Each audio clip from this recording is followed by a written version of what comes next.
Hello, this is your Roshan sir, and today we will talk about the business strategy chapter 3, and today's topic is meaning and features of business environment. Okay, let's go on the topic.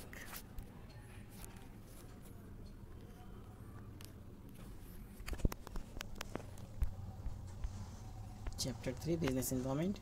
Here is the content of this chapter. First content is that business environment, concept and importance. Second content, dimensions of business environment: economic, social, technological, political and legal, demonetization, concept and features. And third content is impact of government policy changes on business with a special reference to liberalization, privatization and globalization in India.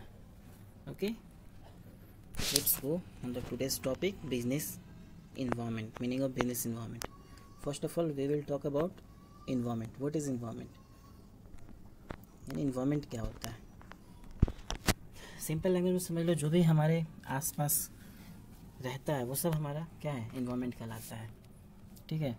अब जैसे मान लो हम घर में रहते हैं तो घर में बाकी सब लोग भी तो रहते हैं, हमारे फैमिली मेम्बर्स. ठीक है. तो वो सब हमारे इन्वायरमेंट में ही आते हैं. हमारा मोहल्ला है, हमारा सोसाइटी है, हमारा सिटी है, हमारा कंट्री है. ठीक है. तो सब ये हमारा इन्वायरमेंट में ही आता है.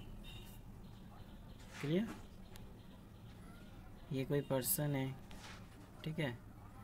ये सोसाइटी मोहल्ले में रहता है, सिटी में रहता है, स्टेट में रहता है. ठीक है. कंट्री में रहता है. तो ये सब इसका इन्वायरमेंट कहलाएगा. समझ में आया? अब बात है इन्वायरमेंट के इफ़ेक्ट की. तो हमारा इस पर कोई कंट्रोल नहीं रहता. ना ही हमारा मोहल्ले में कंट्रोल है, ना ही सिटी में, ना ही स्टेट में, ना ही कंट्री में. हमारा कहीं कंट्रोल नहीं रहता है. लेकिन यहाँ पे जो भी अगर चीज़ होती है तो उसका इफ़ेक्ट हम पे पड़ता है. अगर कंट्री में कुछ होता है तो इफ़ेक्ट हमारे ऊपर भी पड़ेगा. जैसा अभी क्या है, कोरोना वायरस है, ऑल ओवर वर्ल्ड में उसका महामारी चल रहा है. तो उससे हम भी क्या है, इफ़ेक्टेड है ना. हमारा कंट्री भी इफ़ेक्टेड है, हमारा स्टेट भी इफ़ेक्टेड है, हमारा सिटी भी इफ़ेक्टेड है, हम भी इफ़ेक्टेड है. सब कुछ क्या है, बंद है उसके कारण. तो हमारे सोसाइटी में कुछ भी होगा, ठीक है, तो उसका इफ़ेक्ट हम पे पड़ेगा, लेकिन उस पर हमारा कंट्रोल नहीं रहेगा. क्लियर? वैसे ही बिज़नेस का भी इन्वायरमेंट होता है. बिज़नेस का भी इन्वायरमेंट होता है जिस पे बिज़नेस का कंट्रोल नहीं होता है. बिज़नेस का इंटरनल इन्वायरमेंट भी रहता है और एक्सटर्नल इन्वायरमेंट भी रहता है. इंटरनल इन्वायरमेंट, ये बिज़नेस है मान लो, तो इसका इंटरनल इन्वायरमेंट होगा. तो इंटरनल इन्वायरमेंट में उसके स्टाफ्स वगैरह, वर्कर्स जो भी होंगे, काम करते होंगे, तो उस पर बिज़नेस का या ऑर्गेनाइजेशन का कंट्रोल होगा. ठीक है. क्योंकि ये लोग इसी के अकॉर्डिंग चलेंगे, बिज़नेस के या ऑर्गेनाइजेशन के या कंपनी के. लेकिन जो इसका एक्सटर्नल इन्वायरमेंट होता है, आउटसाइड वाला, इस पे बिज़नेस का कोई भी कंट्रोल नहीं होता है. क्योंकि इन्वायरमेंट में कुछ भी होगा तो ये कुछ नहीं कर सकता है. जैसे मान लो इन्वायरमेंट में बहुत सारे लोग रहते हैं, तो अगर ये बंदा इसके बारे में कुछ बुराई कर रहा है, कोई नेगेटिव बात बोल रहा है अपने यहाँ साथियों से या दूसरे लोगों से कि हाँ इसका सर्विस अच्छा नहीं है या फिर ये प्राइस ज़्यादा लेता है, ठीक है, तो उसमें आप कुछ नहीं कर सकते. ये आपके कस्टमर को भड़काएगा तो वहाँ पे आपका कुछ नहीं हो सकता, आप कुछ नहीं कर सकते हैं. क्योंकि सोसाइटी में बहुत तरह के लोग रहते हैं, सबका हम मुँह बंद नहीं करा सकते हैं. जिसको जो मन वो बोल सकता है हमारे अबाउट. ठीक है. लेकिन अगर इंटरनल जो भी इन्वायरमेंट है उसमें कुछ होता है तो हम उस पर कर सकते हैं, एक्शन ले सकते हैं. क्लियर? चलो देखो अब क्या कह रहा है तुम्हारे बुक में. तो business environment refers two forces, factors individual and institutions which are outside the control of business enterprise but this may affect its performance. देखो क्या कह रहा है. बिजनेस इन्वायरमेंट जो होता है वो रेफर्स करता है फोर्सेस को, फैक्टर्स को, इंडिविजुअल्स को, इंस्टीट्यूशंस को, जो कि आउटसाइड वाले होते हैं, जिस पे बिजनेस का क्या होता है, कंट्रोल नहीं होता है, लेकिन ये इफ़ेक्ट करते हैं बिजनेस के परफॉर्मेंस को. अब जैसे मैंने अभी बताया कि बाहर वाले अगर कोई बुराई करता है, कि आपके बिज़नेस का कोई बुराई करता है, कस्टमर भड़काता है, ठीक है, तो वहाँ पे आप तो कुछ नहीं कर सकते कि आपका कोई उस पर कंट्रोल नहीं है. लेकिन उससे आप इफ़ेक्टिव ज़रूर हो सकते हैं. आपका परफॉर्मेंस गिर भी सकता है, आपका सेल डाउन हो सकता है. क्योंकि अगर कोई भड़काएगा दूसरे लोगों को कि उसके यहाँ सर्विस अच्छा नहीं है, तो क्या होगा, आपका सेल कम होगा. ठीक है. तो आपका परफॉर्मेंस भी कम होगा. यानी आउटसाइड वालों पे आपका कंट्रोल नहीं है, लेकिन उससे आप इफेक्टेड होंगे. In simple words, the business environment is the surroundings in which business exist. यानी सिंपल वर्ड में अगर कहें तो बिजनेस इन्वायरमेंट एक ऐसा सराउंडिंग्स होता है जिसमें बिजनेस एग्जिस्ट करता है। तो जाहिर सी बात है, जहाँ सोसाइटी रहेगा वहीं बिजनेस लगेगा, ठीक है, क्योंकि जहाँ पे लोग रहेंगे वही तो बिजनेस भी स्टार्ट होगा। लोग ही नहीं रहेंगे तो वहाँ बिजनेस क्यों लगाएंगे हम। सोसाइटी है तो बिजनेस है, सोसाइटी नहीं है तो बिजनेस नहीं है, सराउंडिंग्स नहीं है तो बिजनेस नहीं है, क्योंकि ह्यूमन बींग्स के through he business. Thus, the economic, social, political, technological, legal, and the other forces which operate outside business enterprise are the part of business environment। यानी इस प्रकार जो business environment होता है, यानी business का environment होता है, उसमें क्या क्या आता है, इकोनॉमिक आता है, सोशल आता है, पॉलिटिकल आता है, टेक्नोलॉजिकल आता है, लीगल आता है, एंड अदर फोर्सेज आते हैं, ठीक है, जिसका इफेक्ट बिजनेस इन्वायरमेंट पे यानी बिजनेस पे पड़ता है, ठीक है। ये सब बिजनेस इन्वायरमेंट का ही हिस्सा है, पार्ट है। Although these environment forces exist outside the enterprises, but they influence the business enterprises। For example, अब कैसे इसका इफेक्ट पड़ता है देख लो। Increase in taxes by government make things expensive to buy। यानी अगर गवर्नमेंट की बात करें, ये भी क्या है, एक तरह से आउटसाइड वाले। अगर गवर्नमेंट टैक्स को बढ़ाते हैं, ठीक है, ये एक तरह से इकोनॉमिकल हो गया। तो अगर गवर्नमेंट टैक्स को बढ़ाते हैं तो उससे क्या होगा, हमारा प्रोडक्ट महंगा हो जाएगा। तो जब हमारा प्रोडक्ट महंगा हो जाएगा तो सेल कम होगा। कोई भी चीज़ जब महंगी आती है तो महंगी हो जाती है टैक्स के कारण, तो उसका सेल थोड़ा सा कम हो जाता है, ठीक है। तो क्या होगा, इससे इफेक्टेड होगा आपका बिजनेस। दूसरे हैं टेक्नोलॉजिकल चेंजेस में मेक एग्जिस्टिंग प्रोडक्ट ऑब्सोलेट। यानी अगर टेक्नोलॉजिकल चेंजेस होते हैं, यानी टेक्नोलॉजी डेवलप होती है, नया टेक्नोलॉजी आता है, तो क्या होगा, पुराना वाला जो भी प्रोडक्ट होगा वो ऑब्सोलेट हो जाएगा, यानी पुराना हो जाएगा। पुराने के कारण उसका सेल मतलब डिमांड कम हो जाएगा, तो सेल कम हो जाएगा उसका, ठीक है। तो उससे भी इफेक्ट पड़ेगा आपके बिजनेस पे, सेल डाउन होगा। आपको भी नया टेक्नोलॉजी यूज़ करना होगा, फिर नया प्रोडक्ट लाना होगा जो उस न्यू टेक्नोलॉजी के ऊपर है। जैसे देख लो आज के डेट में हर रोज़ नया नया फ़ोन लॉन्च होता है, तो जो नया लॉन्च होता है लोग उसी का डिमांड करता है, पुराने वाले का डिमांड नहीं करता है। तो जिसके पास पुराना वाला स्टॉक होगा वो क्या होगा, फिर वो उसको रिटर्न करना पड़ेगा, ठीक है। तो उससे कंपनी को एक तरह से घाटा होगा। आगे देखो क्या दिया है, changes in fashion and taste of consumers may shift the demand in the market from existing product to new one. अगर फैशन या टेस्ट में चेंज होता है कंज्यूमर्स के, तब भी क्या होगा, मार्केट में जो डिमांड है वो भी चेंज होगा, यानी पुराने से नए की तरफ जाएंगे। जैसे फैशन है हमेशा चेंज होते रहता है, कभी कुछ लोगों को पसंद है, कभी कुछ, जो भी यानी ट्रेंड में चलता है लोग उसी की डिमांड करते हैं, ठीक है। और जो पुराना हो जाता है वो ऑब्सोलेट हो जाता है, उसकी डिमांड कम हो जाती है, यानी सेल भी कम हो जाता है। ऐसा समझ में। टेस्ट भी है, सेम टेस्ट के ऊपर भी वैसे ही अप्लाई होता है कंडीशन। आगे देखो, increase in competition in the market में reduce profit margins in the firm. यानी अगर कंपटीशन बढ़ता है मार्केट में, सपोज दैट आपका यहाँ पे कोई बिजनेस है या शॉप है, ठीक है, आपके बगल में ही एक और शॉप ओपन कर लिया, तो ये आपका कॉम्पिटिटर बन गया। तो इससे क्या होगा, आपका प्रॉफिट मार्जिन कम होगा, यानी जो पहले आप सेल कर रहे थे, जितना सेल कर रहे थे, जितना प्रॉफिट आप कर रहे थे, वो घट जाएगी। कि जो कस्टमर्स हैं वो कस्टमर्स इसके पास भी जाएंगे, तो कुछ कस्टमर्स आपके इसके पास चले जाएंगे, तो इस आपका क्या होगा, सेल डाउन हो जाएगा। सेल डाउन होगा तो प्रॉफिट कम होगी, ठीक है। यानी कंपटीशन बढ़ेगा तब भी आपका नुकसान ही है।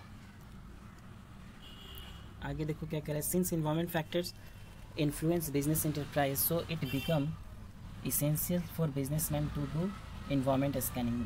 कह रहा है कि अगर आप इन सब चीज़ों से बचना चाहते हैं तो आपके लिए ये ज़रूरी है कि आप इन्वायरमेंट का स्कैनिंग कीजिए। यानी बिजनेसमैन है तो बिजनेसमैन का ये मतलब कर्तव्य बनता है कि वो इन चीज़ों से बचने के लिए इन्वायरमेंट का स्कैनिंग करेंगे, मार्केट का स्कैनिंग करें, ठीक है। यानी वो मार्केट में घूमें, सर्च करें लोगों को क्या चाहिए, ठीक है, अवेयरनेस लाए खुद में। आगे देखो क्या कह रहा है, environment scanning refers to complete awareness and understanding of business environment. With environment scanning, business enterprises can anticipate the effect of environment forces and factors on their enterprise। यानी जो environment scanning होता है वो एक तरह से complete awareness देता है, अंडरस्टैंडिंग ऑफ बिजनेस इन्वायरमेंट को समझने में हेल्प करता है, नहीं क्या चेंज हो रहा है, ठीक है, लोगों को क्या चाहिए, ठीक है, टेक्नोलॉजी कैसे डेवलप कर रही है, और क्या हमें उसके साथ चेंज करना चाहिए, ठीक है। तो ये सब में हमें क्या देता है, अवेयरनेस देता है इन सब चीज़ों के बारे में। तो with environment scanning business enterprises can anticipate, यानी इन्वायरमेंट स्कैनिंग के साथ ही जो बिजनेस इंटरप्राइजेस होता है वो एंटिसिपेट कर सकता है, यानी उस सिचुएशन से वो क्या कर सकता है, कम्पीट कर सकता है, ठीक है, जिससे कि the effect environment forces and factors on their enterprise, जिससे कि उनका जो इफ़ेक्ट हो वो कम पड़े, ठीक है, उसके बिजनेस पे। आगे देखो, business environments provide constant as well as opportunities for business man, यानी जो बिजनेस इन्वायरमेंट होता है वो एक तरह से कांस्टेंट भी प्रोवाइड करता है, कांस्टेंट यानी थ्रेड भी प्रोवाइड करता है और अपॉर्चुनिटीज़ भी प्रोवाइड करता है। यानी अगर इन्वायरमेंट में चेंजेस हो रहे हैं तो उसका स्कैनिंग करके हम उसको चेंजेस को पॉजिटिव वे में ग्रैब कर लेते हैं। जैसे मोबाइल फ़ोन की बात कर लो तो मोबाइल फ़ोन में जब टच आया, ठीक है, टच स्क्रीन वाला फ़ोन आया तो उस टाइम आईफोन सबसे पहले क्या किया, उसको ग्रैब कर लिया, ठीक है। तो ग्रैब कर लिया तो टच फ़ोन वो सबसे पहले लाने लगा, तो क्या हुआ, मौका का फ़ायदा उठा लिया। तो दिस इज़ कॉल्ड अपॉर्चुनिटी, यानी जो भी चीज़ चेंज हो रही है और उसको सबसे पहले हम अगर ऑब्जर्व कर ले और ग्रैब करके उसी पे काम स्टार्ट कर दे तो हम बहुत आगे जा सकते हैं, ठीक है। लेकिन अगर हम उस चेंज को स्कैन नहीं कर पाए और समय के साथ खुद को अप टू डेट नहीं किए, हम खुद चेंज नहीं किए, तो हम क्या हो जाएंगे, डूब जाएंगे, ठीक है। तो वो एक तरह से थ्रेट्स हो जाएगा हमारे लिए। तो बिजनेस इन्वायरमेंट जो होता है दोनों प्रोवाइड करता है, कांस्टेंट भी प्रोवाइड करता है और अपॉर्चुनिटी भी प्रोवाइड करता है। वो डिपेंड है हमारे ऊपर का हम उसको कैसे ग्रैब करते हैं। अगर जल्दी ग्रैब करेंगे तो वो हमारे लिए अपॉर्चुनिटी है, और अगर लेट से ग्रैब करेंगे तो एक तरह से कांस्टेंट बन जाएगा हमारे लिए, ठीक है। क्लियर, आगे चलो देखते हैं क्या दिया है। इसके बाद है features and characteristics nature of business environment, यानी या फिर फीचर बोलो या फिर कैरेक्टरिस्टिक्स बोलो या फिर नेचर, तीनों सेम चीज़ है। तो पहला इसमें पॉइंट है all the external forces. Business environment includes all the forces, institutions and factors which are external to the business organization, यानी जो भी फोर्सेज होते हैं, चाहे पॉलिटिकल हो, टेक्नोलॉजिकल हो, लीगल हो, ठीक है, वो सब एक्सटर्नल फोर्सेज इसमें इंक्लूड होते हैं बिजनेस इन्वायरमेंट में। सबका इफेक्ट ऑर्गेनाइजेशन पे पड़ता है, ठीक है, लेकिन उसका कंट्रोल उस पर नहीं होता है बिजनेस का। दूसरा पॉइंट कह रहा है स्पेसिफिक एंड जनरल फोर्सेस। जो फोर्सेज होते हैं वो दो तरह के होते हैं, एक स्पेसिफिक फोर्स होता है, दूसरा जनरल फोर्स होता है, ठीक है। Business environment includes both specific and general forces. Specific forces affect business enterprises directly and immediately in their day to day working, यानी जो स्पेसिफिक फोर्सेज होते हैं वो बिजनेस इंटरप्राइजेज को डायरेक्टली और इमीडिएटली इफेक्ट करते हैं उनके डे टू डे वर्किंग को। अब कैसे डे टू डे वर्किंग को इफेक्ट करते हैं, तो यहाँ पे देख लो इनमें क्या क्या इंक्लूड रहते हैं। सप्लायर होते हैं, इन्वेस्टर होते हैं, कस्टमर होते हैं, जनरल फोर्सेज आर सोशल, ये तो था स्पेसिफिक फोर्सेज के एलिमेंट, ठीक है, यहाँ तक। तो ये कैसे इफेक्ट करते हैं, तो मान लो कोई सप्लायर है जहाँ से आप प्रोडक्ट वगैरह लाते हो सेल करने के लिए, तो वो सप्लायर अगर आपको सप्लाई करना बंद कर दे, या फिर कोई इन्वेस्टर है वो इन्वेस्ट करना बंद कर दे आपके कंपनी वगैरह में, ठीक है, कोई कस्टमर आपको छोड़ दे, मतलब दूसरे जगह से चले जाए, दूसरे जगह के कस्टमर वो बन जाए, तो क्या होगा, एट अ टाइम आपको इफेक्ट होगा उससे। तो ये हुआ स्पेसिफिक फोर्सेज, ये इंडिविजुअली इफेक्ट पड़ता है, यानी जिसके सप्लायर्स उसको सप्लाई देना बंद करेंगे तो वो इंडिविजुअल बिजनेसमैन भी उससे इफेक्टिव होगा, ठीक है, दूसरे इफेक्टिव नहीं होंगे। या फिर जिसके इन्वेस्टर, जिस कंपनी, मान लो कंपनी ए है, तो अगर इस कंपनी ए का कोई इन्वेस्टर इसको छोड़ देता है, छोड़ के चला जाता है, तो क्या होगा, कंपनी ए ही इफेक्टिव होगा, ठीक है, इसी पे इफेक्ट पड़ेगा और किसी पे नहीं पड़ेगा। तो ये स्पेसिफिक जो फोर्सेज होता है वो एक तरह से इंडिविजुअल पर्सन या इंडिविजुअल बिजनेस पे ही इफेक्ट पड़ता है। और जो जनरल फोर्सेस होता है वो सोशल, लीगल, टेक्नोलॉजिकल जो भी होता है सब इसमें इंक्लूड हो जाते हैं। अब कैसे होते हैं तो देख लो, मान लो, और इसका जो इफेक्ट होता है वो सब पे पड़ता है। मान लो कोई कार बनाने वाली कंपनी है, ठीक है, कोई कार बनाने वाली कंपनी है, अगर गवर्नमेंट जो है इस पर टैक्स बढ़ा देती है मैन्युफैक्चरिंग पे या फिर कारों पे, सपोज दैट कारों पे टैक्स बढ़ा दी, तो कार बनाने वाली जितनी भी कंपनी है, कंपनी ए, कंपनी बी, कंपनी सी, कंपनी डी, तो ये जो टैक्स बढ़ेगा गवर्नमेंट की तरफ से, तो ये सारे कंपनियों पे इफेक्ट पड़ेगा, ठीक है, सबका सेल डाउन होगा कुछ कुछ। तो ये हुआ जनरल फोर्सेस, यानी जनरल फोर्सेस के थ्रू सारे इफ़ेक्टेड होंगे। समझ में आया? इसमें इंडिविजुअली कोई एक इफ़ेक्ट नहीं होगा, सब इफ़ेक्टेड होंगे। देखो थर्ड पॉइंट क्या कह रहा है, inter relation. All the forces and factors और business environment are inter related to each other, यानी जो भी फैक्टर या फोर्सेज होते हैं बिजनेस इन्वायरमेंट के, वो सारे एक दूसरे से कनेक्टेड रहते हैं। चौथा पॉइंट है uncertainty. It is very difficult to predict the changes of business environment, यानी बहुत ही डिफिकल्ट है प्रिडिक्ट कर पाना कि बिजनेस इन्वायरमेंट में क्या चेंज हो सकते हैं। ठीक है, क्यों? क्योंकि जो चेंजेस हो रहे हैं वो काफ़ी फास्टली हो रहे हैं, चाहे वो आईटी सेक्टर हो या फैशन का डिपार्टमेंट हो, फैशन इंडस्ट्रीज हो, डे बाई डे चेंज होते रह रहे हैं। ठीक है, इसलिए इसका प्रेडिक्शन काफ़ी डिफ़िकल्ट है। पांचवा पॉइंट है dynamic. Business environment is highly flexible and keep changing. Business environment जो होता है वो काफ़ी हाईली फ्लेक्सिबल होता है, रिजिड नहीं होता है, फ्लेक्सिबल होता है। ठीक है, क्योंकि डे बाई डे चेंज होते रहता है, इसलिए उसके साथ बिजनेसमैन को भी चेंज करना चाहिए, चेंज करना पड़ेगा। ठीक है, it is not static or rigid. That is why it is essential to monitor and scan the business environment continuously. यानी इसी चेंज को परखने के लिए ही बिजनेस जो मैन है उनको क्या करना पड़ेगा, मॉनिटर करना पड़ेगा, स्कैनिंग का काम करना पड़ेगा, ताकि क्या करें, वो भी उसके साथ साथ खुद को चेंज कर सकें। अगर स्कैन नहीं करेंगे तो चेंज नहीं कर पाएंगे, चेंज नहीं करेंगे तो बिजनेस उनका सर्वाइव नहीं कर पाएगा, इसीलिए इसको डायनेमिक बोला गया है। ठीक है, आगे 6 number point complex. It is very difficult to understand the impact of business environment on the companies, यानी ये बहुत ही मुश्किल बड़ा काम है समझना उसके इम्पैक्ट को, यानी बिजनेस इन्वायरमेंट के इम्पैक्ट को कंपनीज के ऊपर, यानी कैसा उसका इम्पैक्ट पड़ेगा, क्या प्रभाव पड़ सकता है। ठीक है, जो चेंजेस हो रहे हैं। Also it is easy to scan the environment, but it is very difficult to know how this changes will influence business decision. यानी कह रहा है ये स्कैन करना तो काफ़ी आसान है इन्वायरमेंट को, जो भी चेंजेस हो रहे हैं, लेकिन ये बहुत मुश्किल है जानना कि ये जो चेंजेस हो रहे हैं वो बिजनेस डिसीजंस के लिए क्या हो सकते हैं, फ़ायदेमंद हो सकते हैं या नुकसानदायक, यानी अपॉर्चुनिटी बन सकते हैं या फिर थ्रेट्स बन सकते हैं। Sometime change may be minor but it might have large impact. कभी कभी ये जो चेंज होते हैं वो बहुत छोटे होते हैं, लेकिन जो इसका इम्पैक्ट होता है बहुत बड़ा होता है।